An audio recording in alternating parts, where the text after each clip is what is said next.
இன்னல் ஒன்று தோன்றுகையில் மனமானது சஞ்சலம் அடைகிறது. வேதனை மனதை வியாபிக்கிறது. முடிவெடுக்க வேண்டிய தருணம் யுத்தமாகிறது. மனித மனமானது யுத்த பூமியாய் மாறுகிறது.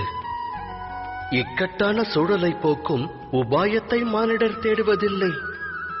மனதினை சாந்தப்படுத்துவதற்கே அவர்கள் முயல்கின்றனர். ஆனால் ஓடிக்கொண்டே உணவருந்த இயலுமா என்ன? இயலாது.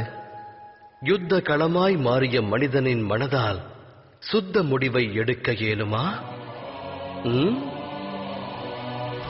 ஒருவன் தன்னுடைய வருங்கால முடிவை அமைதியான மனதோடு எடுத்தால் வரும் காலம் சிறப்பாகிறது. அதே சமயம் மனதை அமைதியடையச் செய்ய வருங்கால முடிவை ஒருவன் எடுத்தால் அவன் வருங்காலம் புதிராய் மாறி முட்கள் நிறைந்த விருட்சமாகிறது.